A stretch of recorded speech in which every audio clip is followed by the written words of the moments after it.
Hello. Thank you so much for having me today. Thank you to Bright Horizons for inviting me to speak to these HR professionals and business leaders today. It's so nice to be among some of my colleagues. I am an HR professional as well as a Boston Marathon bombing survivor, and I had about a 15-year career in human resources before the bombing, and I continue it today. The last 7 of it have been with Raytheon, and I'm their HR compliance manager for one of their business divisions. So if you're in HR, you know that's a really fun job. I work with affirmative action plans, Department of Labor audits, EEOC charges, that sort of thing.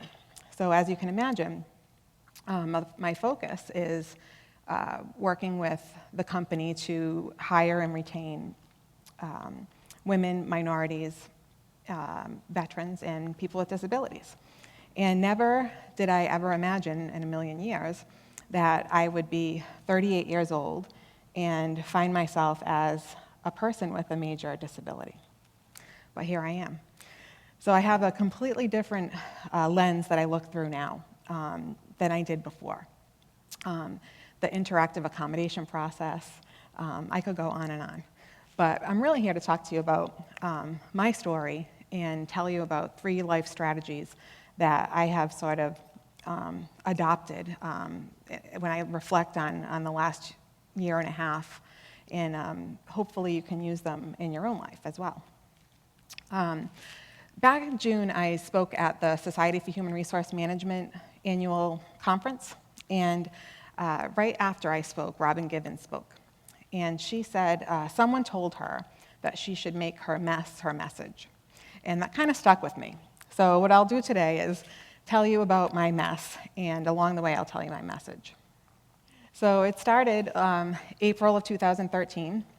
This is me and some of my friends on the train from Providence up to Boston, and we had a tradition of going to the Red Sox game at Fenway every year, and then walking over to the finish line and watching some of the runners and meeting our friends at a bar called Forum, as a lot of people have that same tradition.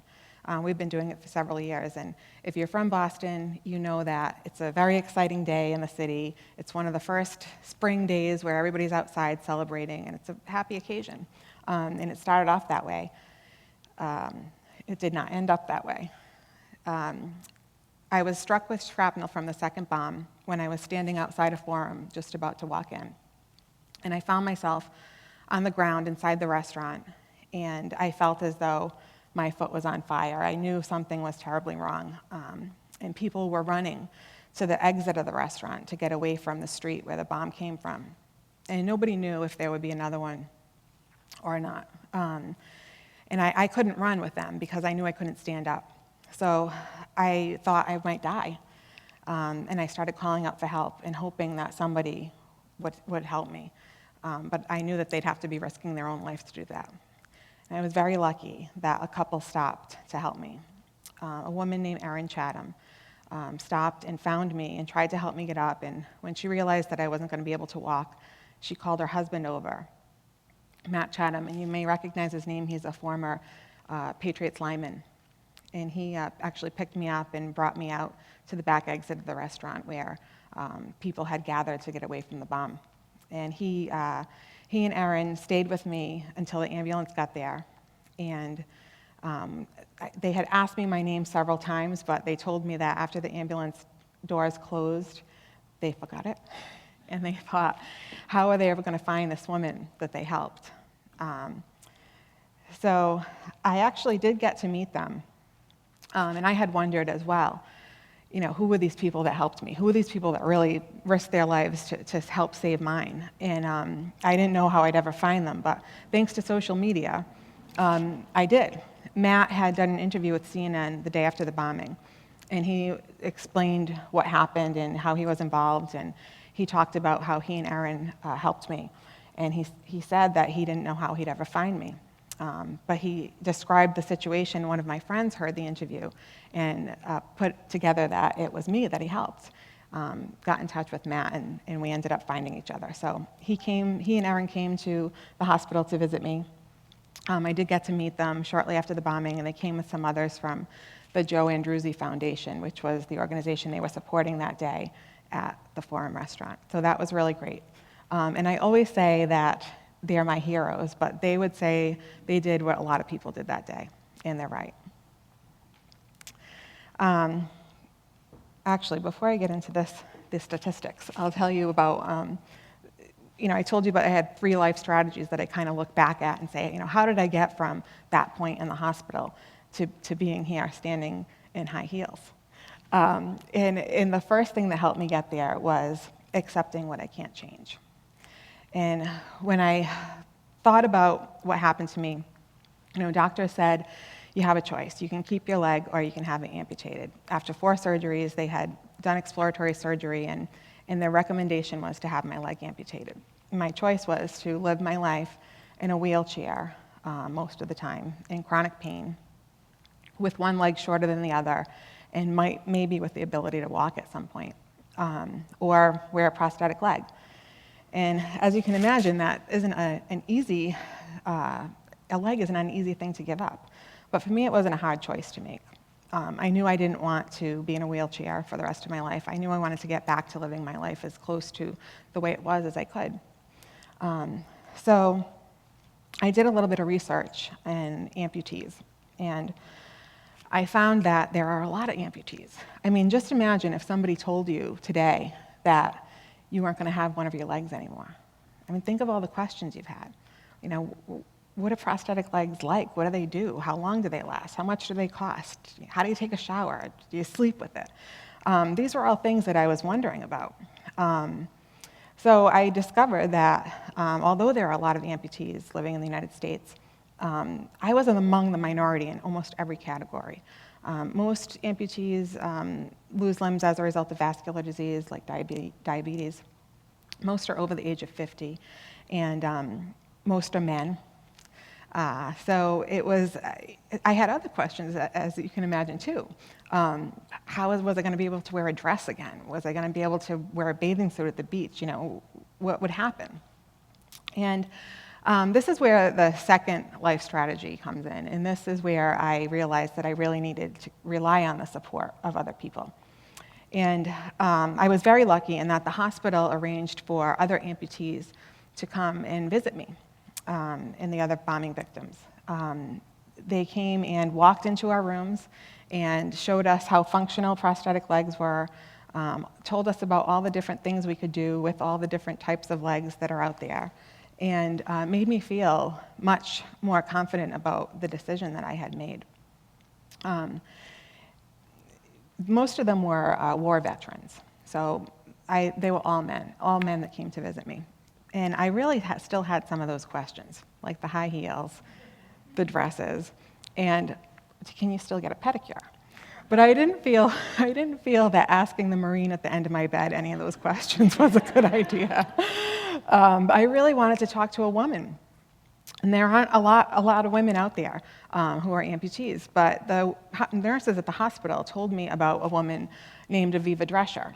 I had never heard of her before, but she's a reality TV star, and she's on The Real Housewives of New York City. She had called the hospital. She's an amputee. Her leg was amputated at 6 years old.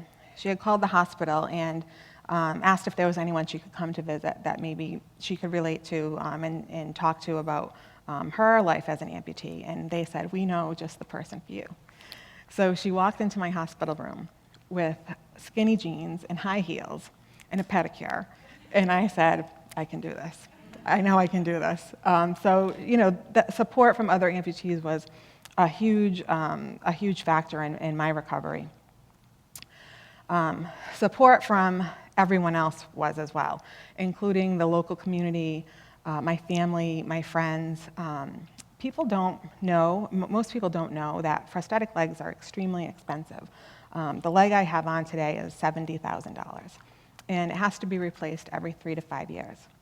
And insurance companies only cover one leg, and they don't cover legs with cosmetic covers. So you get a basic metal leg every 3 to 5 years, and that's it. And if you want to run, or you want to swim, or you want to bike, or you want to rock climb, you're on your own. So affording all of these legs was going to be a huge struggle. So the fundraisers really helped, and the Boston One Fund. The Boston One Fund raised over $80 million for bombing survivors, which is amazing.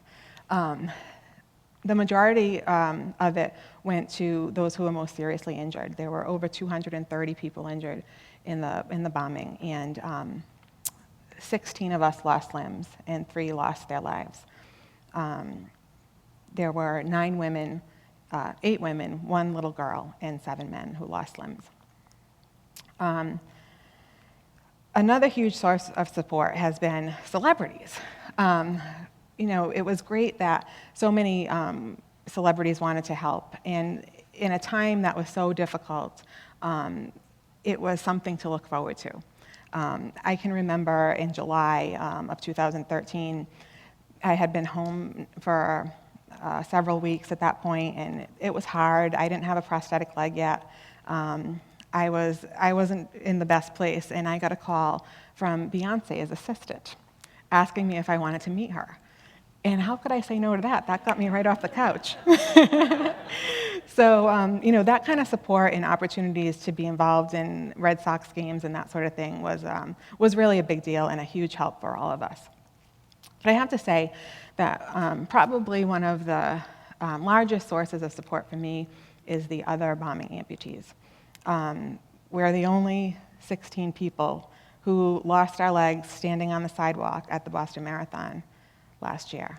And it's an experience that, only we share together, and we've been going through this whole process of recovery at the same time together. So it's been, they've been a huge source of support. We are very close, many of us are. We actually have a lunch planned this Saturday to get together. There have been marriages, there have been babies, there's so much to talk about, but we do spend the majority of our time talking about who likes what foot the best, that sort of thing. That's another thing. None of us have been through this before, so to be able to share, knowledge amongst each other has been a huge help too. And we've also been able to kind of provide some hope to the parents of Jane Richard, who is the little girl who lost her brother and lost her leg at the marathon. She's 8 years old, and she has a prosthetic leg that's a pretty basic one because she's growing and it has to be replaced quite frequently. But I have a funny story. I saw her once at the ear doctor. Many of us have ear injuries as well. And I was checking out and getting ready to leave, and I felt somebody tugging at my coat. And I looked down, and it was Jane. And I said, "Oh, Jane, you must have an appointment too." And she said, "Yeah, I do." And we talked for a little bit, and she was looking at me, and I had this high heel leg on, and she said, "That's not the leg you had on the last time I saw you." And I said, "No, this is my new high heel leg. What do you think?" And she said, "You want to switch for a little while?" So I think, we've been able to show her what things will be like down the road too. With all of that support, I was able to get back to doing all of the things that I love. It's not quite the same, but there's nothing I can say that I can't do. I was donated a running leg by the Challenged Athletes Foundation, so I'm back to running. I'm, as you know, back to wearing high heels.